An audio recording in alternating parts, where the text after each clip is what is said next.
And the kids stopped. And my friend was like, how did you do that? How did they suddenly stop after asking and asking and asking? I said, have you heard of when and then?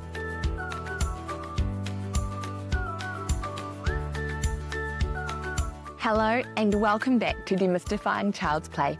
I'm Ruth Vercoe, and here on this podcast, we explore the why behind your child's behaviour to unlock more joy and less frustration in your parenting journey. And I am so glad that you're here today. Today's episode is all about 2 simple words that can make a world of difference in your life as a parent every day. When, then. Just those 2. They may sound small, but they are mighty, especially when it comes to helping young children understand what's coming next, what's expected of them, and how to move through transition without meltdowns or power struggles. So let's get comfortable, whether you're out on a walk, catching a rare moment of quiet, or multitasking around the house. Let's dive in and explore when and then. Okay, let me give you a few examples to set the scene. When your shoes are on, then we'll go outside to play. When this episode is finished, then it's time to turn it off. When I've finished cutting this apple, then it will be snack time.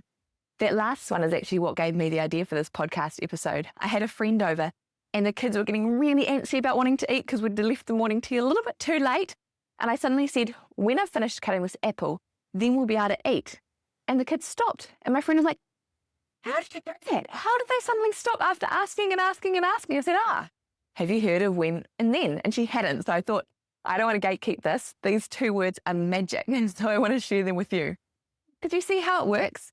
Instead of saying an order or giving instructions that are a little bit vague or the infamous soon, because what does that mean to a child anyway? What does it mean to me anyway? What you're doing is you're laying out simple cause and effect structure that feels safe and predictable for your child, especially when you do it more and more. They understand the when and then.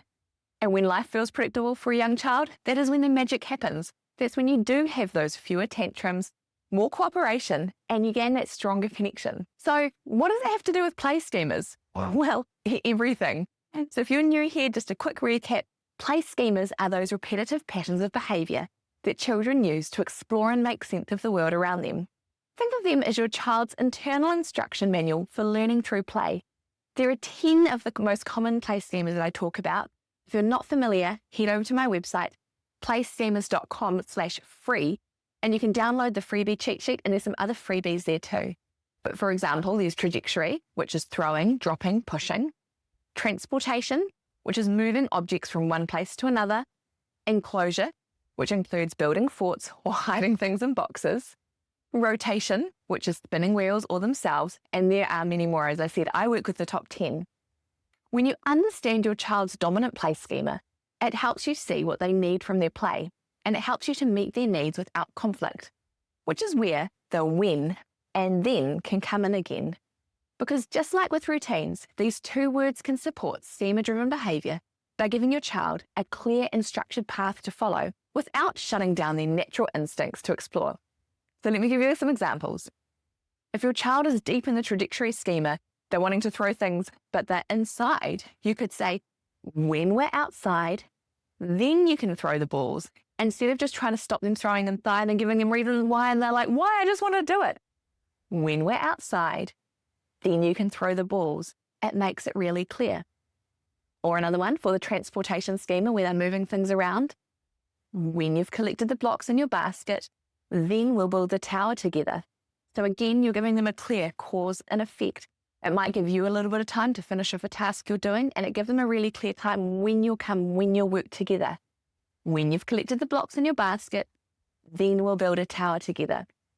Or if your child is spinning everything in sight, which is the rotation schema, when I've finished tidying the kitchen, then we'll get out the spinning tops. When, then. It makes it really clear. They may sit and watch you so they can see when you're finished. They may go and do their own thing, but it's taking away that really vague soon, or we'll do it in a while. What does that even mean? So when and then. This is the gentle art of redirection without dismissing what your child is naturally drawn to or wanting. You're not saying no, you're saying yes with some structure. When, then. It's easy to feel frustrated when your child seems to be obsessed with doing the same thing over and over again.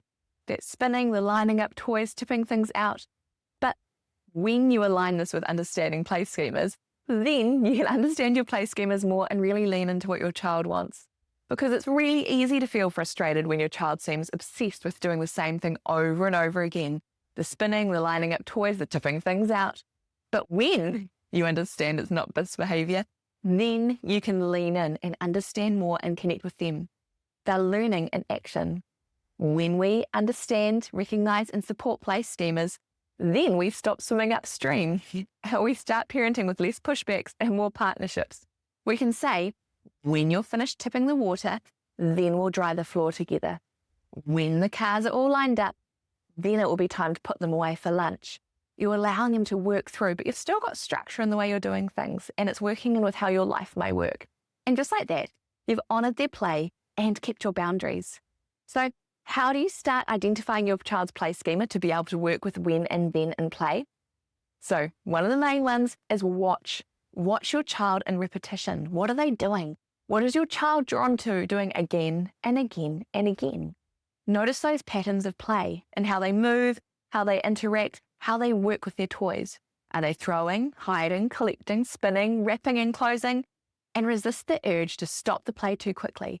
Observe it first, and there's usually a reason behind it. And remember, your child may be exploring more than one schema at once, which is completely normal. If you're looking at your child confused about what they could be doing, or if you're listening to this thinking, oh my goodness, there's 10, that's too many, make sure you contact me. I've been loving hearing from some parents recently through Instagram.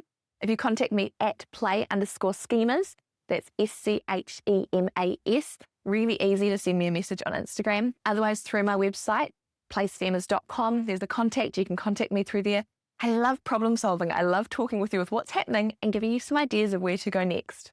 Because when you begin to see these patterns, you'll be able to meet your child where they're at, to be able to use the when and then as your bridge from play to transitions or frustration to cooperation.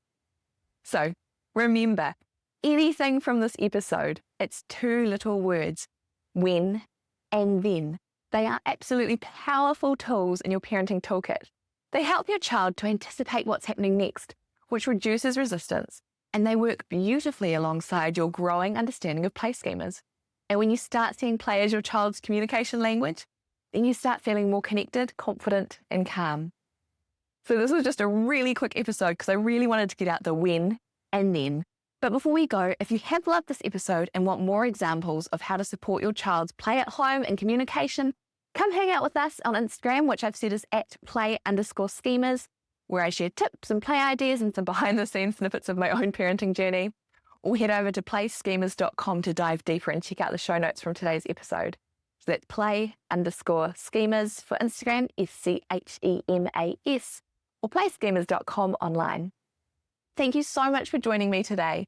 And remember, when you understand your child's play, then parenting gets a whole lot easier. So again, when you understand your child's play, then parenting gets a whole lot easier.